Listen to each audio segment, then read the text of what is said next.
gentlemen, it's an honor for me to be here, and I am deeply impressed by just how well organized the conference is. So, I know the room is overcrowded, but I hope that everybody can hear me here. Yeah? All right. So, what I want to talk to you in the next 40 minutes is, one, I'll give you a bit of my background. Two, I want to talk to you about different data sources and the value of data. Three, I get to the main point of the talk, which are the 5 rules for big data. 4, and at the end, I will give you my insights and I'll summarize. All right, let's get started. My background is, I'm a physicist. I did my undergraduate work at CERN in Geneva, and then I went to the US to do my PhD in neural networks. And that was quite a while ago. That was in 1986. Many of you weren't probably born then. But in the world of neural networks, that is pretty early. Those days, nobody really knew what it was. And my thesis actually was the first thesis that applied neural networks to prediction. So, this mindset of a physicist is the mindset which I want to get across to you, and it is the mindset that ultimately we want to experiment, because it is not that by divine insights we learn things, but we learn things by running experiments. Now, in the 90s, Wall Street was the first of the industries to become and adopt a data-centric mindset. David Shaw, more specifically, the founder of the firm D.E. Shaw, he had as his mantra that Wall Street wanted to become data-driven, and that made him a few $1 billion in personal money. So he realized that it is not the relationships you might have with some executives of the company who tell you things, but it really is the data that you have. So from my year of my PhD at Stanford and also the people at Harvard, I think I and one other friend who did neural networks, we were the only two who did not end up as quants on Wall Street. But in my case, it was that I already had a position lined up as assistant professor in cognitive science and computer science, because that's where at the time neural networks sat. That still didn't stop Goldman Sachs to call when the ink of my thesis wasn't even dry yet. They wanted to know whether I can actually sell all of my consulting time for the next couple of years to them, because they wanted to know how they can use predictive analytics for trading. Now, let's take a bigger step back into the history. Let's go back 50 years. 50 years ago, and let's think, what data about people did we have at the time? Very little. I mean, we know when somebody was born, we know when they died, maybe when they got a driver's license, maybe we also knew their report cards from school, how well they were doing in school. That was about it. Now, 50 years ago is also an example of the big question of fake news versus real news. Because in 1969, some claim that, there was a moon landing. But how do we know whether that was just fake news? So the world in the 60s was a very data-poor world. Compare this to today. Just think about what data you created this morning alone. When you got up, probably the first thing you did was you checked your email and your messages. So of course, if you use Gmail, Google knows, and your carrier knows, and they know even, maybe how long you showered, given how long you did not spend time on Facebook. Then for sure, how you got here. If you drove, then you probably used a navigator, which give data to get answer, which you used. So you could be told, turn left at the next intersection. And only by sharing, let's say, with Google, where you want to go and where you are, is it possible for Google to provide that service to you. And then, of course, when you arrive here, first thing they do is they scan your badge. So somebody knows actually when you entered. And I don't know how good face recognition they have here, but last year I took class, I teach at the University of California at Berkeley. Last year I took class at a company come visit called Emotioned. They were acquired by Apple last year. And it's amazing that their systems, the camera with a neural network for facial expression recognition, their systems are by now good enough that hundreds of people, like audience in here, could all be read out. And for each of them, I at a dashboard here could know how you are feeling. So maybe I realize that the people on the right who are close to the door where there might be noise coming in, that you're losing the attention, whereas the people right in front of me here, that they're fully present. So we've come a long way with the data that we create, the data that we record. Now, I did some consulting for Alibaba, the Chinese e-commerce firm, a few years ago. I did a workshop on data. That's the only thing I really know about. So I was working with people, I had a very good interpreter, and then as we were in the middle of it, some guy, not Jack Ma, some guy entered and stood in the door. And one of the people in the workshops, one of the participants had just said, I don't know this about the data. And that guy, I didn't know who he was at the time, he immediately said, what do you mean? You don't know this about the data. You don't know whether you have the data. You don't know what the data means. You don't know whether it is correct. Please, we can't just have a statement what you don't know. Be specific what you don't know about the data.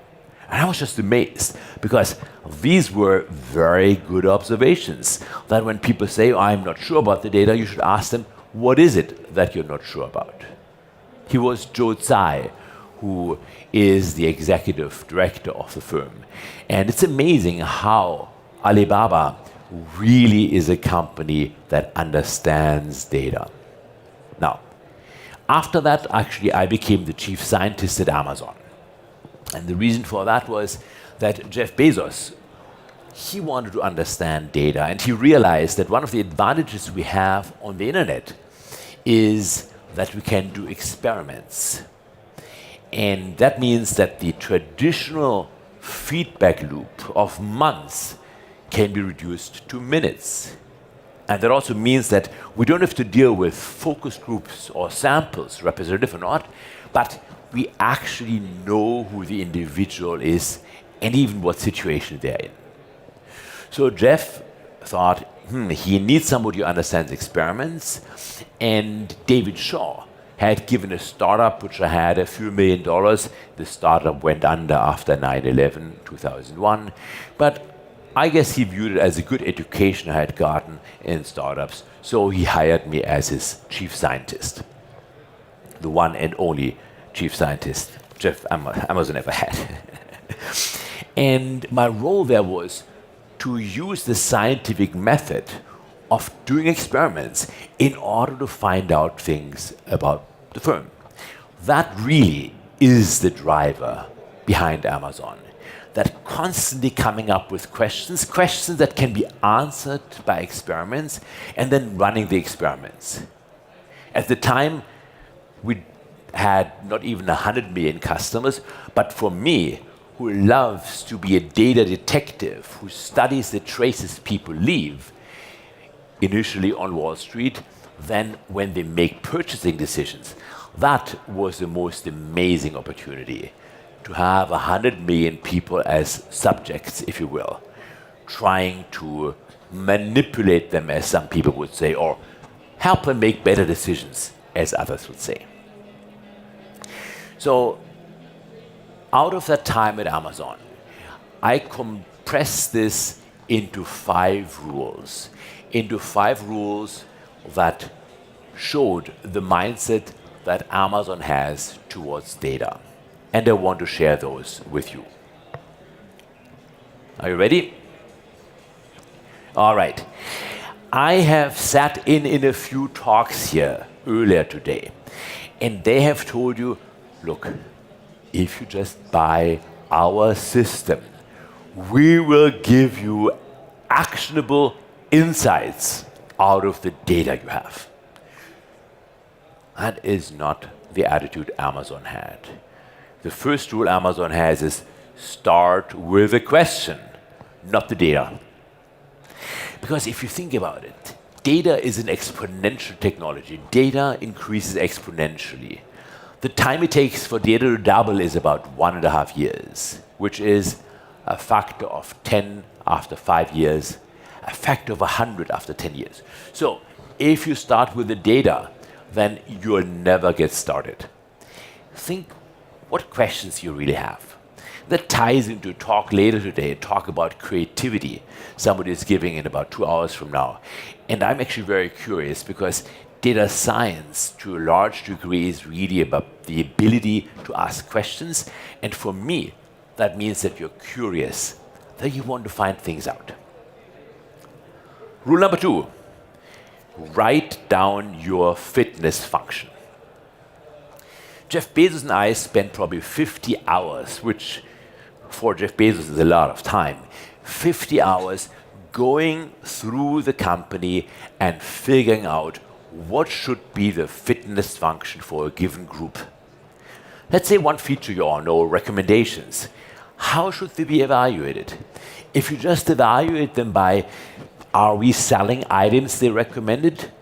Then, well, they would just recommend Harry Potter or something which everybody buys anyways. So it is not easy. That is really where the art is writing down a fitness function and then, of course, being able and being willing to change it as you learn new things. 3, experiment, play, or sometimes we say launch and learn. You don't know ultimately what really will happen, but Amazon has a self-service platform where people can try with 0.01% of the customers, try out some new feature. And that's how they learn. That's sort of the scientific method, that they have an idea, they have a question, they boil it down, they can code it up, and then in a very safe way. There are thousands of experiments going on. That is really how innovation happens. Now, there are a few rules. Namely, the 4th rule is very important for Amazon. That is, respect and empower your customers. So, if you think how many companies, how many marketing departments treat their customers, it is a lack of respect. That does not need to be the case. Into the B2C area of Amazon, as opposed to the B2B Amazon Web Services, for instance. Into B2C, that respect shows through pretty much everything. Part of it is that customers can take out their data. So some companies say, oh, we make it difficult for the customer to take out our data. It's like a roach motel, as they say. Amazon says, look, we want to make it easy for you. Take your data where we want them, because you will see that we actually have a good product and you'll come back. In the past, companies made money by erecting barriers, by building barriers towards data. If you think about the successful companies now, whether it's Google, Facebook, Amazon, they all make money by reducing the barriers to information. So that's one of these sign flips, as I call them, where something which was the case now is no longer the case, and not because it changed by a few percent, but because it changed its sign. Another example of sign flip is Walmart. they used to make money by really pushing down on their customers, their suppliers, of making it difficult for people to actually make a profit.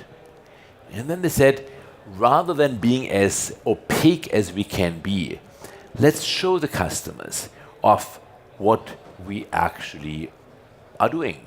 Give the suppliers visibility onto the shelves, as they say it. They call it retailing. And magically, by them having the visibility on the shelf, the entire ecosystem worked better. So that one I have as the fifth rule, which is embrace transparency. I want to give you two more examples from how Amazon actually dealt with that.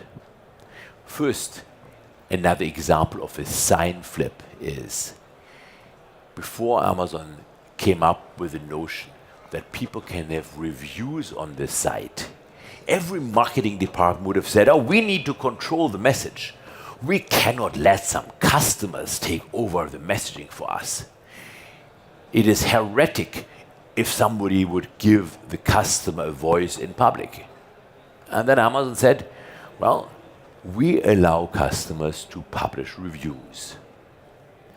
Now think about your decision process as you are making decisions whether to buy this item or that item. Who of you looks at reviews? Probably all of us do. So that's one way how Amazon has changed the way how 1 billion people make purchasing decisions. And in this social data revolution, of course, other examples of how 1 billion people have changed their mind is Google. 1 billion people think differently about what it means to know something. And Facebook, 1 billion people think differently about who they are, about their identity. Now, I mentioned Alibaba, which is similar to Amazon. I now want to tell you about an experiment which is going on in the world. An experiment that involves billions of people. Who of you is on Facebook? Almost everybody. Who of you is on WeChat? 1, 2, 3. 3 people. If I ask that question in China, it's exactly the other way around. So WeChat is the de facto communication system in mainland China. WeChat has very different assumptions built into the system, how people communicate from Facebook. For example, when somebody sends you a Facebook request, you can see who are the friends you have in common, because Facebook feels that that helps you make the decision, that data helps you make the decision whether you should accept that person as a friend or not. For the Chinese, no way. They think that who their friends are, their social graph, is one of the most intimate and personal things they would no way give away to potential strangers. This concept of guangji, of relationships, is very, very important to them. I should add, I have a house in China. I have a house in Shanghai, which I bought in 2001. So I've seen how actually the communication infrastructure, how the internet, how the web actually has dramatically changed in those last 16 years in China. And every year I spend a couple of months in China, and it is actually hard to do that mindset shift of a world where we use Facebook as messenger to the world where everybody else uses WeChat. Going back and forth is actually more challenging than what you think. And I can only tell you that I wish you have similar opportunities to see how this social data revolution really affects different people. And these are not margins, these are not edge groups, but billions of people differently based on the assumptions that are built in. Now, embracing transparency also means that you have to build tools that allow your customers, but also that allow other people in your company to look at those data. Because embracing transparency is more than just giving the access to the ones and the zeros. For me, transparency means, for instance, Google Dashboard allows me to look at my geolocation where I had been for the last 10 plus years, basically for every hour of the day. If you have not had the chance to look at Google's dashboard about yourself, particularly I think the geolocation is super interesting, I invite you, give it a shot and see and be surprised just how much Google knows. Before we get to a thought experiment, I have a bonus rule for you. Here is the bonus rule. There's a lot of talk about AI at this conference. And when I was asked to include some thoughts about AI, I thought about Reinhold Niebuhr's Serenity Prayer, which goes as follows. Lord, grant me the serenity to accept the things I cannot change, courage to change the things I can, and wisdom to know the difference. The same is true for AI. The way I say this less elaborate as Niebuhr is, I typically say, let people do what people are good at. Let machines do what machines are good at. And don't confuse the two. Or in yet another way of saying this is, what we are in, the game we are in, is not a race against the machine. You have all heard the worries people like Elon Musk, etc. have. But it's a race with the machine. So much research has shown that we're all much better off by letting computers do what computers are good at and people do what people are good at. So after that warm-up here, I now want to change and give you a thought experiment. Here's a thought experiment. First, think about a decision you need to make. Okay? So in your company, something you're interested in actually doing. And now imagine you had all the data Google has. And I just gave you one example. The example I gave you was that of geolocation. But think about all the searches Google has about a person. Or think about all the emails Google has about a person. So if you had all the data that Google has, what would you do differently? And since I'm always interested in creating things, what product would you create? And which of Google's data would you actually use to do that? So I give you a moment to reflect on that. And after I finish my talk, we'll have a couple of minutes where people can share if there's some ideas about this, or people can ask me questions. So I think it's a good thought experiment, and normally when I do a workshop, I spend an hour and a half on that.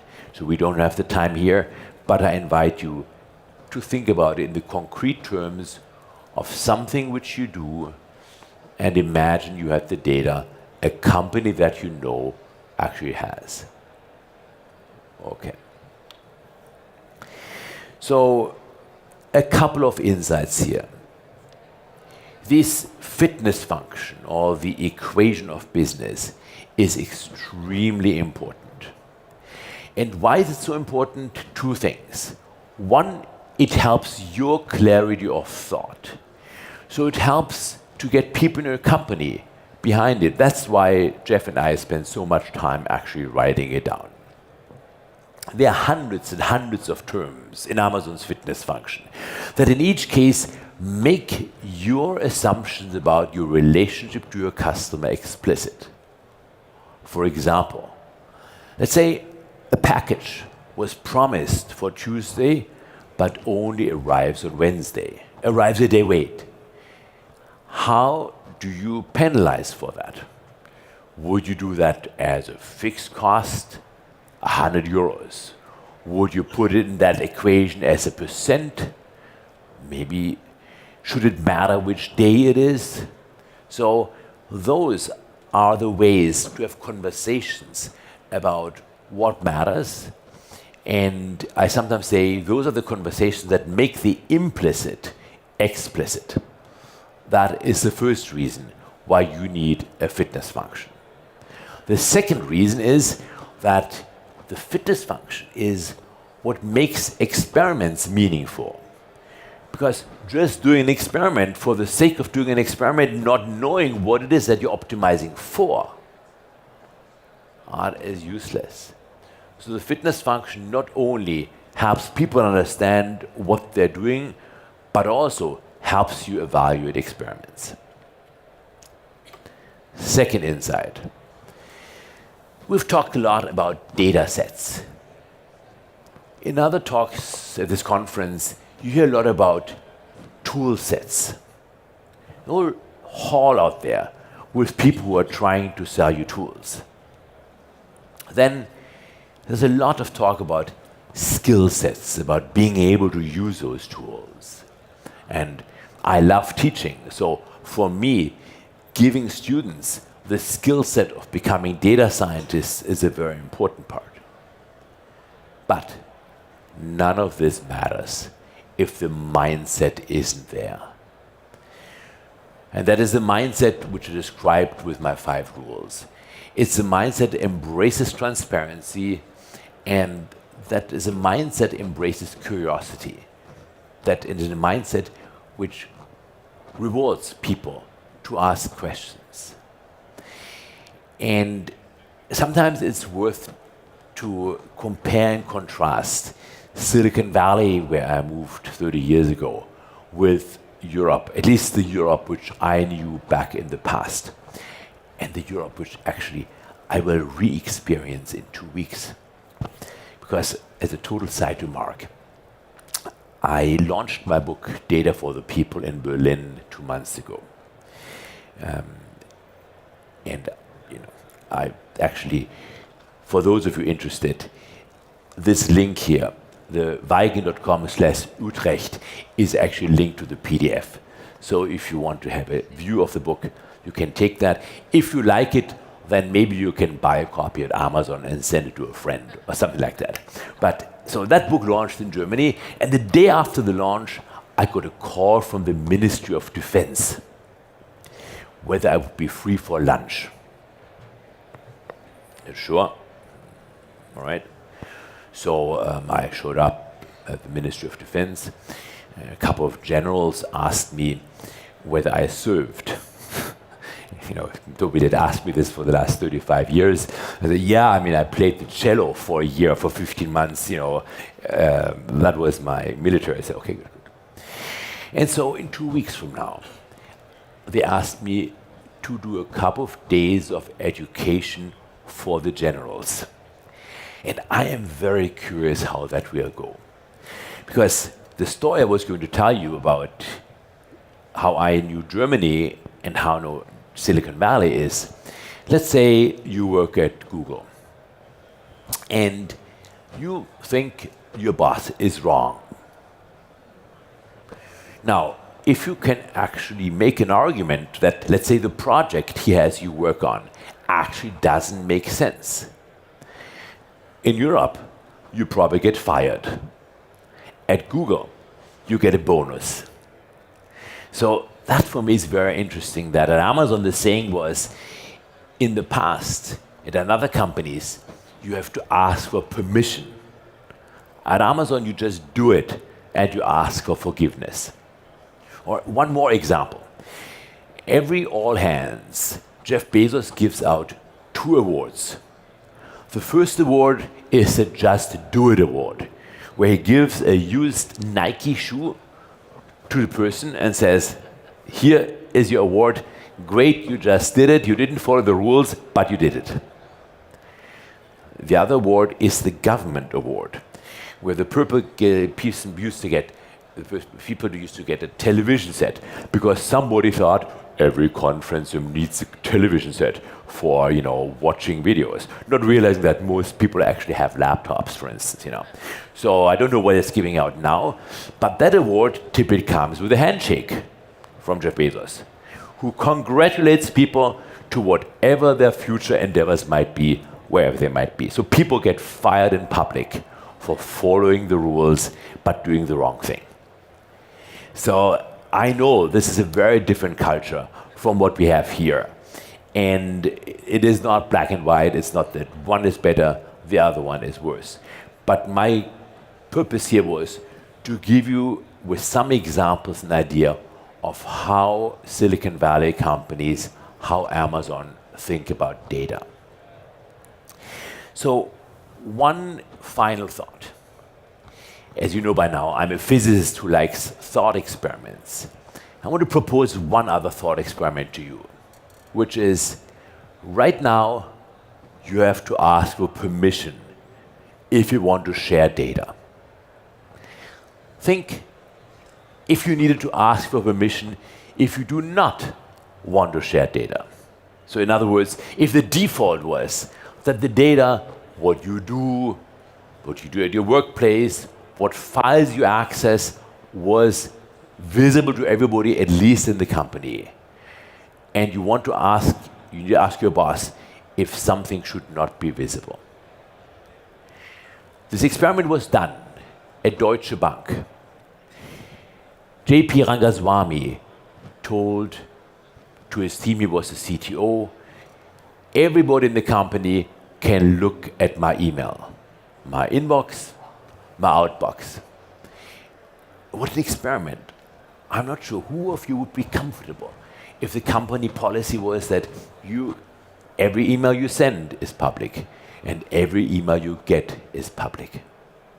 So the effect, he said, was that people who he was thinking were not performing, who were bickering, almost complaining about other people not doing their job, that within weeks they all left. So again, it might not be feasible to do this, and I'm amazed that he managed to do it at Deutsche. But I just want to plant some ideas in your mind what you can do if the data that is created anyways somewhere would be used. Now, in this talk here, I focus on companies. What we have goes one step beyond that. You remember Plato, 2,000 years ago, and the allegory of the cave, where the prisoners sit and they all look at the wall. And they only see shadows on the wall. From very early age, they only could look at that wall. They could not turn their heads. There's a light source behind them, a light source, of course, they don't know about. A light source behind them that creates those shadows of maybe people, maybe puppets that are carried behind them. And it's a perfectly consistent world for them. Now, what I want to put in your mind is that we essentially live in a world like that. It is just not that we're looking at the world, at the wall of the cave, but we're looking at our Facebook wall. Or we're looking at the world according to Google. So that's why I think understanding the objective function, understanding what is being optimized for, and having as society the discussion that makes the implicit explicit of that fitness function that we would like to see as society to deal with our scarce resources. Think education, immigration, the super important problems of our time. What is our fitness function? That's all I wanted to say. I am free for dinner tonight.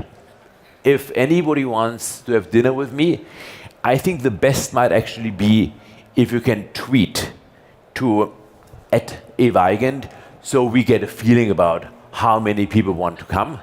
Otherwise, if you just send me email, then there's private information and others don't know about it. So how about that as an example? That send a tweet with @Weigend somewhere, not as a direct message, but as a public tweet, and let me know if you want to have dinner. And others can read those tweets, and then let's say, you fix the time, you fix the place, and I'll be there. Meanwhile, my phone number is there, my email address is there, and I have a few minutes left. I would like to know if there are any questions, comments, insights, insults, whatever you have. Maybe you can help with the questions. Yeah. Thank you. Yes, thank you very much, Andreas. Questions? Yes, here, All right. at the front. Okay, come up to the stage. Just come up to the stage. What's your name? If that's too public. Hi, my name is Roderick. I'm really interested in retail. And as a former employee of Amazon, Amazon recently bought Whole Foods. Yes. And I was wondering, what sign flips do you think there will be? Absolutely. For this acquisition? Amazon also had, on May 30th, I think, this year, a patent granted. And that patent, I'm not sure whether anybody here knows about it, that patent says if you're using the Wi-Fi, for instance, in a store, we can rewrite whatever you see using our free Wi-Fi. So Amazon actually has a patent that you say you Google cucumbers as you are here in the local store, and the local store provides with Wi-Fi, and then let's say provided by Amazon, and that store then tells you about the cucumbers which you can find at Whole Foods. So there is a lot going on about data. Of course, free Wi-Fi means you pay with your data. And it's interesting how that is a sign flip. For instance, in the past, you had to pay for Wi-Fi, for example, at an airport. My friend runs Los Angeles International Airport, LAX, technology and innovation, and he says that LAX gets paid millions of dollars every year by the Wi-Fi providers in exchange for the data people create. Because the value of data is the decisions that's based on those data.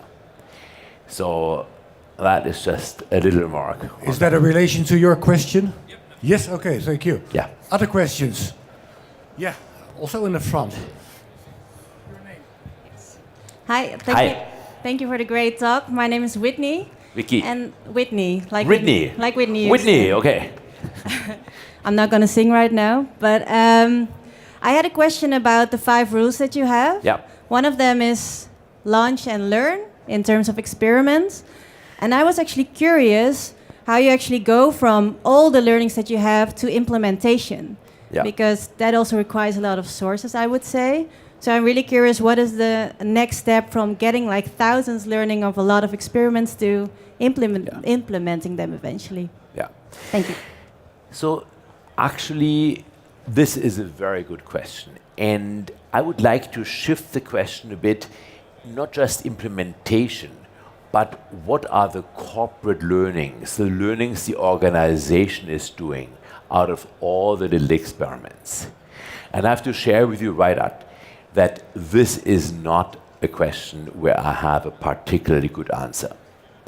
So it is in the minds of the people, but we don't have a representation that truly allows us to sort of learn from experiments in a meta level.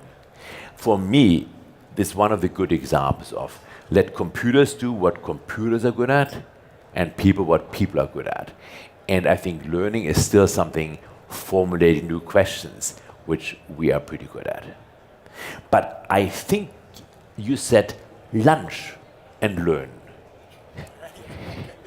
So I think That's what I it is understood. 12:45, and maybe it's time to do lunch and learn. I'm still available for questions. Thank you. Okay. Can I put one more question? Yep. In the article, which is in Dutch, you couldn't read it, but I used Google Translate, and I was surprised that my limited understanding as a German of Dutch is probably better than what Google Translate had. I was actually shocked just how bad Google Translate was. I looked at this Okay. morning. Yeah, I'll translate it. The goal would be that humanity would get back more value from the big data than they give away as information. But we are not so far as that. Could you emphasize on that? Yeah. So data, for me, the purpose is to help people make better decisions. Now, those data refineries like Google take data from everybody, and what I want is that we get back more, that we make better decisions for ourselves, what is better for us, not just optimizing it for Google or much worse so for Facebook. For instance, Facebook is getting pathetically bad in how they treat my data and also absolute disrespect for the customer. There's one ad I've seen every day now. It's a video about Ray Dalio, the founder of Bridgewater Capital, which shows up every day. I said, I do not want to see this ad. I commented, can you please respect me? And I saw it again this morning. So for me, the example is, how can we make it better for humanity? By following those 5 rules, and one of them really is respecting the customer and their data.